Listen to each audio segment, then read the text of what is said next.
नमस्कार, मैं doctor Priyanka Sharma, assistant professor in psychology, Maharaja Agrasen PG college for women Jhajjar आपका स्वागत करती हूँ आज अपने इस वीडियो ट्यूटोरियल में, जो रिलेटेड है biological model of mental disorder से। और मैं उम्मीद करती हूँ कि आप इस वीडियो ट्यूटोरियल को ध्यान से देखेंगे, सुनेंगे और समझने की कोशिश करेंगे। तो आइए शुरू करते हैं biological model of mental illnesses. First of all, you need to understand the meaning and assumptions of this biological model. Biological model के अनुसार मानसिक बीमारियों का कारण आपका अपना शरीर है। जब भी हमारे शरीर के किसी भी पार्ट के फंक्शन या स्ट्रक्चर में कोई एबनॉर्मेलिटी आती है, तो कहीं ना कहीं यह मानसिक बीमारियों का कारण बन सकती है। बायोलॉजिकल मॉडल के अनुसार मानसिक बीमारियों को उसी प्रकार से ट्रीट किया जाना चाहिए जिस प्रकार से हम फिजिकल डिजीजेस को करते हैं। जैसे अगर किसी व्यक्ति को टाइफॉइड या बुखार हो जाता है, तो डॉक्टर्स द्वारा उसको मेडिसिन दी जाती है, रूट कोज को खत्म करने की कोशिश की जाती है और जिससे व्यक्ति नॉर्मल हो जाता है। ठीक इसी तरह बायोलॉजिकल मॉडल के अनुसार मेंटल डिजीजेस को भी ड्रग या मेडिसिन एडमिनिस्ट्रेशन के थ्रू ठीक किया जा सकता है।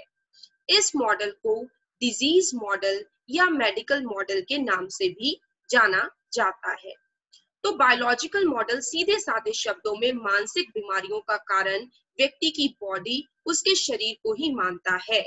जब भी हमारे शरीर में, हमारे ब्रेन में, हमारे सेंट्रल नर्वस सिस्टम में, हमारी ग्लैंड्स की फंक्शनिंग में या हमारे न्यूरोट्रांसमीटर्स में किसी भी तरीके का कोई इम्बैलेंस होता है, तो ये मानसिक बीमारियों का कारण बन सकता है। और बायोलॉजिकल मॉडल के अनुसार अगर ड्रग एडमिनिस्ट्रेशन के थ्रू या बायोलॉजिकल थेरेपीज के थ्रू हम इन इम्बैलेंसेस को ठीक कर पाए, तो निश्चित ही उस मानसिक बीमारी का इलाज भी संभव हो पाएगा। तो अब हम जानने की कोशिश करते हैं और डिटेल में कि बायोलॉजिकल मॉडल के अनुसार मानसिक बीमारियों के क्या कारण हैं। तो सबसे पहला कारण है हेरिडिटी, या जिसे हिंदी में हम आनुवांशिकता के नाम से भी जानते हैं। आप सभी इस बात से भली भांति अवगत है कि हम सभी अपने माता पिता से जीन्स एवं क्रोमोसोम्स के जरिए आनुवांशिकता को ग्रहण करते हैं। Heredity, which is also called inheritance or biological inheritance, is the passing on of traits from parents to their children.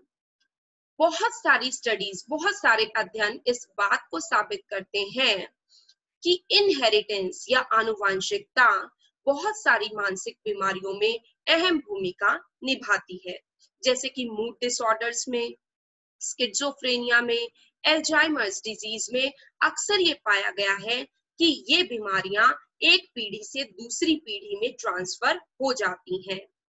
अब बारी आती है कि ऐसे कौन से अध्ययन हैं जो इस बात को प्रूव करते हैं that heredity plays a very important role in passing of traits. So first kind of studies are family studies, जिनको हम परिवार अध्ययन के नाम से जानते हैं। परिवार अध्ययन में यह देखा जाता है कि अगर माता पिता दोनों ही किसी बीमारी से ग्रस्त हैं या माता पिता दोनों में से कोई एक बीमारी से ग्रस्त है, तो उनके बच्चों में ये बीमारी जाने की, ट्रांसफर होने की कितनी प्रोबेबिलिटी होती है। पारिवारिक अध्ययन इस बात को प्रूव करते हैं कि अगर माता पिता दोनों को ही किसी प्रकार की कोई मानसिक बीमारी है, तो उनके बच्चों में भी ये मानसिक बीमारी होने की संभावना बहुत अधिक होती है। अगर माता पिता दोनों में से किसी एक को ही कोई मानसिक बीमारी है, तो ये प्रोबेबिलिटी थोड़ी सी डाउन हो जाती है। और अगर माता पिता दोनों ही मानसिक रूप से स्वस्थ हैं, किसी को किसी प्रकार की कोई बीमारी नहीं है, तो उनके बच्चों में भी मानसिक बीमारी होने की संभावना बहुत ही कम पाई जाती है। तो इन अध्ययनों से, इन पारिवारिक अध्ययनों से इस बात की पुष्टि होती है कि heredity plays a very important role in causing mental illnesses. दूसरे तरीके के अध्ययन कहलाते हैं ट्विन स्टडीज या जुड़वा बच्चों के अध्ययन। जुड़वा बच्चे दो प्रकार के होते हैं। First is monozygotic twins and the second one is dizygotic twins. Monozygotic twins में हेरिडिटी के बेसिस पर अगर क्रोमोसोमल सिमिलैरिटीज देखी जाए तो वो 100% होती है, जबकि डाइजाइगोटिक में ये सिमिलैरिटीज इससे कम होती है। अब जुड़वा बच्चों के अध्ययन इस बात की पुष्टि करते हैं कि अगर मोनोजाइगोटिक ट्विंस में किसी एक को कोई मानसिक बीमारी है तो दूसरे में भी उसकी होने की प्रबल संभावना देखी गई है। इसके अतिरिक्त डाइजाइगोटिक ट्विंस में ये संभावना थोड़ी सी कम हो जाती है, जबकि डिफरेंट बर्थ ऑर्डर्स पे जो भाई बहन जन्म लेते हैं उनमें ये संभावना और भी डाउन हो जाती है। इस प्रकार जुड़वा बच्चों के अध्ययन से भी इस बात की पुष्टि होती है कि हमारे जीन्स, हमारी क्रोमोसोम्स, हमारी हेरिडिटी बहुत ही महत्वपूर्ण रोल प्ले करती है इन मानसिक बीमारियों के ट्रांसफर होने में। तीसरे तरीके के अध्ययन होते हैं एडॉप्शन स्टडीज, जहां पर यह देखा जाता है कि अगर कोई बच्चा मानसिक बीमारियों से ग्रस्त माता पिता के यहाँ जन्म लेता है, लेकिन जन्म के कुछ ही समय बाद उसे ऐसे पेरेंट्स द्वारा गोद ले लिया जाता है जिनमें किसी प्रकार की कोई मानसिक बीमारी नहीं थी, तो क्या आगे चल करके बड़ा होने पर ऐसे बच्चे में मानसिक बीमारियों के लक्षण देखने को मिले, जबकि उसका वातावरण पूरी तरह से बदल चुका था। बायोलॉजिकल मॉडल इस तथ्य की पुष्टि करता है और इस तथ्य का समर्थन करता है कि हालांकि वातावरण बदल भी दिया जाता है तो भी ऐसे बच्चों में बड़े होकर के मानसिक बीमारियों के लक्षण देखने को मिले। इसके ठीक ऑपोजिट, अगर कोई बच्चा ऐसे पेरेंट्स के यहाँ जन्म लेता है जो किसी भी प्रकार की मानसिक बीमारी से ग्रस्त नहीं थे, लेकिन उसे ऐसे वातावरण में पाला जाता है जहां मानसिक बीमारियों से ग्रस्त लोग हैं, तो भी आगे चल करके ऐसे बच्चे में मानसिक बीमारियों के लक्षण देखने को नहीं मिले। तो ये फैमिली स्टडीज, ट्विन स्टडीज और एडॉप्शन स्टडीज अपने आप में इस बात की पुष्टि करती हैं कि कहीं ना कहीं हमारी आनुवंशिकता, हमारी हेरिडिटी मानसिक बीमारियों को एक पीढ़ी से दूसरी पीढ़ी तक स्थानांतरित करने में अहम भूमिका निभाती है। Now the next cause is biochemical imbalances in brain. जैसा कि आप सभी जानते हैं कि हमारी बॉडी में बहुत सारे न्यूरॉन्स, बहुत सारे नर्व सेल्स, असंख्य नर्व सेल्स मौजूद हैं और ये नर्व सेल्स आपस में सूचनाओं का जो आदान प्रदान करते हैं, ये न्यूरोट्रांसमीटर्स की वजह से ही संभव हो पाता है। Neurotransmitters are natural chemicals that help facilitate communication between nerve cells।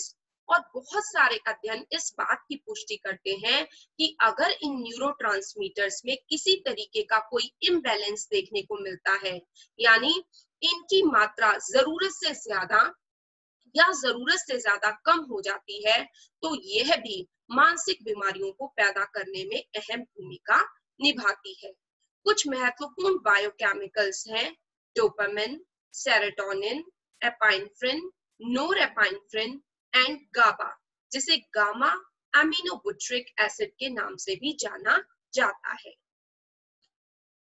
So this is the role of different neurotransmitters। अगर आप इस टेबल को ध्यान से देखते हैं तो सबसे पहला जो न्यूरोट्रांसमीटर है that is serotonin. Under supply link to depression, अगर किसी भी वजह से आपके ब्रेन में इस न्यूरोकेमिकल की कमी हो जाती है तो इससे डिप्रेशन नामक मानसिक बीमारी हो सकती है। इसी तरीके से डोपामिन की ओवर सप्लाई स्किज़ोफ्रेनिया में अहम भूमिका निभाती है, जबकि इसकी कमी जो है वो tremors, Parkinson disease and ADHD, जिसे हम attention deficit hyper active disorder के नाम से जानते हैं, उसमें इसका महत्वपूर्ण रोल देखने को मिलता है। इसी तरीके से एसिटिलकोलिन अगर इसकी मात्रा कम हो जाती है तो इससे अल्जाइमर डिजीज देखने को मिलती है। इसी तरीके से नोरएपाइनेफ्रिन की under supply can depress mood and cause ADHD like attention problems. इसी तरीके से गामा एमिनोब्यूट्रिक एसिड, अगर इसकी कमी हो जाती है तो it is found linked to seizures, दौरे पड़ते हैं, ट्रेमर्स एंड इंसोम्निया, नींद ना आने की समस्या हो सकती है।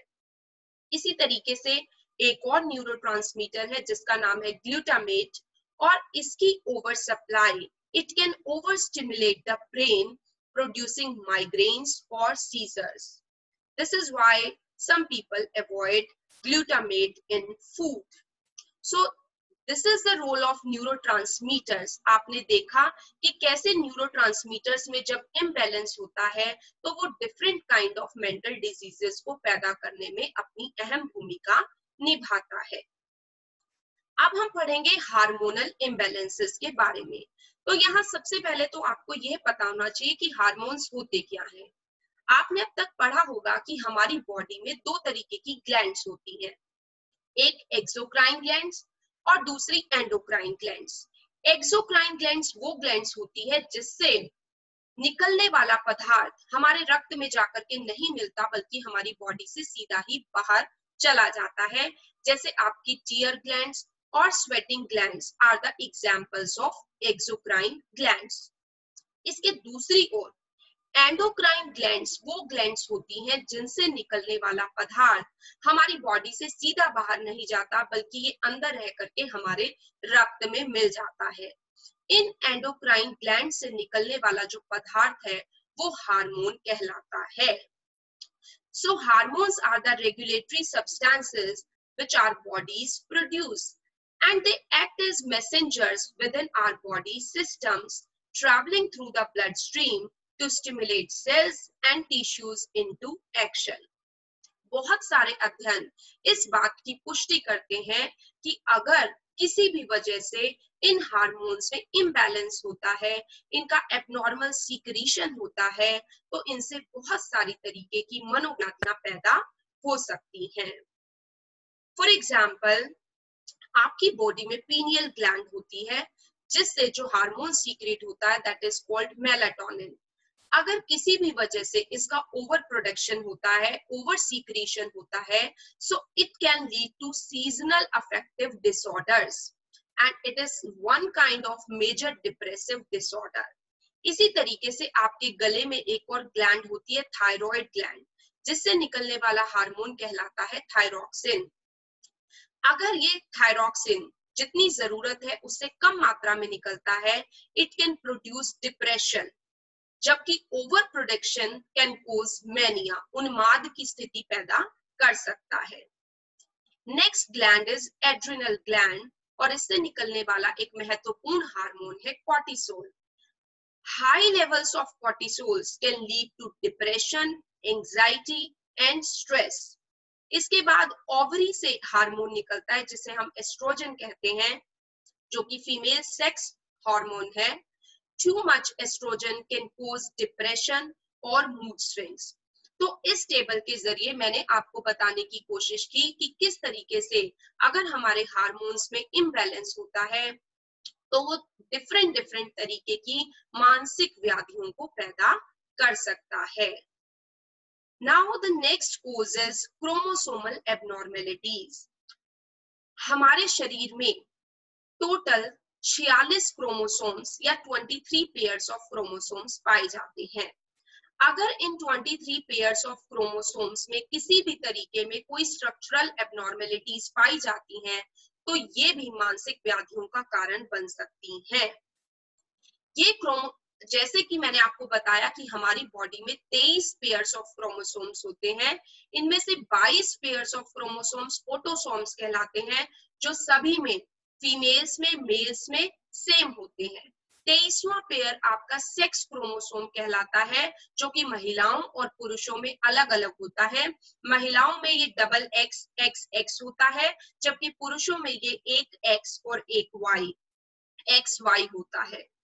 तो due to certain irregularities at the time of cell division, alteration in the structure और नंबर ऑफ क्रोमोसोम्स में happen. Even the slightest alteration can lead to various abnormalities. So here are some examples. Down syndrome. Down syndrome में क्या होता है, जो 21वां pair of chromosome है वहां 2 chromosome की बजाय 3 क्रोमोसोम्स देखने को मिलते हैं, जिसकी वजह से बॉडी में टोटल क्रोमोसोम्स की संख्या 47 हो जाती है, क्योंकि 21वां पेयर ऑटोसोम से रिलेटेड है। So defect in autosomes. Next is Klinefelter syndrome. Klinefelter syndrome में क्या होता है? It is related to 23rd pair of chromosome, sex chromosome से रिलेटेड है। यहाँ एक एक्स्ट्रा एक्स जो है देखने को मिलता है। Fragile x syndrome. Fragile x syndrome ये भी सेक्स क्रोमोसोम से रिलेटेड है। यहाँ पर जो एक्स है वो वीक एक्स देखने को मिलता है, फ्रेजाइल एक्स देखने को मिलता है, जिसकी वजह से भी मानसिक व्याधियां हो सकती हैं। इसी तरीके से टर्नर सिंड्रोम। टर्नर सिंड्रोम ये भी सेक्स क्रोमोसोम से ही रिलेटेड है, but it is monosomy. Monosomy में क्या होता है कि 2 की जगह सिर्फ एक ही एक्स जो है यहाँ पर पाया जाता है, तो टोटल क्रोमोसोम्स की संख्या 46 की बजाय 45 हो जाती है। तो इस तरीके से ये क्रोमोसोमल एबनॉर्मेलिटीज हैं जो सबसे ज्यादा कारण बनती है मेंटल रिटार्डेशन का। तो इस तरीके से मैंने आपको समझाने की कोशिश की कि हमारे क्रोमोसोम्स में एबनॉर्मेलिटीज भी हमारी मानसिक बीमारियों का कारण बन सकती है। Next is structural defects in brain. अगर आपके ब्रेन में किसी भी तरीके का कोई दोष उत्पन्न हो जाता है, changes in the size and shape of actual structures in the brain can also contribute to certain mental illnesses such as schizophrenia, dementia, etc. और ये ब्रेन इंजरी किसी भी दौरान हो सकती है। आपके जन्म से पहले भी हो सकती है, जन्म के दौरान भी हो सकती है और जन्म के बाद भी हो सकती है। फॉर एग्जाम्पल, जब माता ने बच्चे को कंसीव किया हुआ था, अगर उस दौरान माता का कोई एक्सीडेंट हो जाता है या वो सीढ़ियों से गिर जाती है, तो बहुत सारे केसेस में देखने को मिलता है कि ऐसी स्थिति में बच्चे के ब्रेन में कुछ ऐसी चोट आ जाती है जिसकी भरपाई नहीं हो पाती। इसी तरीके से ड्यूरिंग बर्थ कई बार क्या होता है कि फोर्स बर्थ, जिसमें वैक्यूम बर्थ है, तो वहां पर बच्चे के ब्रेन के ऊपर अगर दबाव ज्यादा पड़ जाता है तो उसके कुछ हिस्से डेड हो सकते हैं, जो भी मानसिक बीमारियों का कारण बन सकते हैं। इसी तरीके से बर्थ के दौरान अगर बच्चे को ऑक्सीजन सप्लाई, ब्रेन तक ऑक्सीजन सप्लाई तुरंत नहीं हो पाती, तो वो नर्व सेल्स डेड हो जाते हैं, जिसकी वजह से भी बच्चे में कुछ मानसिक व्याधियां पैदा हो सकती हैं। इसी तरीके से आपके ब्रेन के स्ट्रक्चर से रिलेटेड कुछ और दोष हैं, जैसे माइक्रोसेफेली एंड मैक्रोसेफेली। माइक्रोसेफेली में क्या होता है कि ब्रेन का साइज जरूरत से बहुत ही छोटा होता है, और मैक्रोसेफेली में सिर का आकार जरूरत से बहुत ज्यादा बड़ा होता है। और ये दोनों तरीके के ही स्ट्रक्चरल डिफेक्ट्स जो हैं, they lead to mental retardation. इस तरीके से आपके ब्रेन में अगर कोई स्ट्रक्चर रिलेटेड दोष, कोई इंजरी की वजह से, किसी भी वजह से होता है, तो it can also lead to mental disorders. Now, viral infections. Yes, viral infections are also found to link with mental illnesses. बहुत सारे वायरल इन्फेक्शंस जो हैं, ये पाया गया है कि मेंटल डिजीज को पैदा कर सकते हैं। अगर माता के गर्भ में जब बच्चा होता है, उस दौरान किसी भी वजह से माता को कोई इन्फ्लुएंजा या कोई और वायरस अगर हमला करता है, तो बहुत सारे अध्ययनों में देखा गया है कि ऐसे बच्चों को आगे चल करके आफ्टर बर्थ स्किज़ोफ्रेनिया होने की प्रबल संभावना होती है। इसी तरीके से an infection in later life could cause abnormality. For instance, syphilis has been shown to cause some brain disorders. तो सिफिलिस जो वायरल इन्फेक्शन है, वो भी बहुत सारे ब्रेन डिसऑर्डर्स को पैदा कर सकता है। तो यहाँ आपने देखा कि किस तरीके से वायरल इन्फेक्शन भी मानसिक बीमारियों को पैदा करने में अहम भूमिका निभाते हैं। Now the treatment. तो यहाँ तक हमने पढ़ा कि आपके बायोलॉजिकल मॉडल का मानना है कि आपकी मानसिक बीमारियों का कारण आपका अपना शरीर है, जब भी हमारे शरीर में किसी प्रकार का कोई माल फंक्शन होगा, कोई स्ट्रक्चरल या फंक्शनल, तो वो मानसिक बीमारियों को पैदा कर सकता है। अब बारी आती है ट्रीटमेंट की कि बायोलॉजिकल मॉडल ट्रीटमेंट को लेकर क्या कहता है। तो ये कहता है कि जिस तरीके से फिजिकल डिजीजेस को दवाइयां देकर के ठीक किया जाता है, उसी प्रकार से मेंटल डिजीजेस को भी ड्रग एडमिनिस्ट्रेशन के थ्रू ठीक किया जा सकता है। ये ड्रग एडमिनिस्ट्रेशन फाइनली क्या करते हैं, जो भी हमारे न्यूरोकेमिकल्स में या हार्मोनल इम्बैलेंस होता है उसको ठीक करते हैं, और ठीक करने से जो रूट कोज है वो भी अपने आप खत्म हो जाता है और मानसिक बीमारियां भी ठीक होते हुए पाई गई है। दूसरा जो ट्रीटमेंट बायोलॉजिकल मॉडल सपोर्ट करता है वो है इलेक्ट्रोकन्वल्सिव शॉक थेरेपी, जो कि आपने बहुत सारी फिल्मों में भी देखा होगा, जहां इलेक्ट्रिक शॉक्स दिए जाते हैं, और अक्सर मूड डिसऑर्डर के ट्रीटमेंट में ये थेरेपी बहुत ही इफेक्टिव पाई गई है। इसके बाद अब हम पढ़ेंगे इस मॉडल की क्या लिमिटेशंस है, क्या कमियां हैं इस मॉडल में। तो सबसे पहली कमी जो इस मॉडल में है कि ये मॉडल सिर्फ और सिर्फ फिजियोलॉजिकल प्रोसेसेस पर ही जोर डालता है, कि सिर्फ और सिर्फ फिजियोलॉजिकल प्रोसेसेस की वजह से ही मानसिक बीमारियां होती हैं, और बाकी जो अदर फैक्टर्स हैं जैसे कि एनवायरनमेंट है, कल्चरल एनवायरनमेंट है, या हमारे बचपन के एक्सपीरियंसेस हैं, हमारे सोशल एक्सपीरियंसेस हैं, उनकी भूमिका को बिल्कुल 100% नजरअंदाज कर देता है। तो ये इस मॉडल की एक बहुत बड़ी आलोचना है कि हम टोटली जेनेटिक्स या हेरिडिटी के आधार पर सभी मानसिक बीमारियों की व्याख्या नहीं कर सकते हैं। द सेकेंड लिमिटेशन इज, कई बार बहुत सारे मानसिक बीमारियों के उपचार में, स्पेशली सब्सटेंस रिलेटेड जो डिसऑर्डर्स होते हैं, वहां ये पाया गया है कि जब हम एक पर्टिकुलर ड्रग से पेशेंट्स को ठीक करने की कोशिश करते हैं, तो धीरे धीरे वो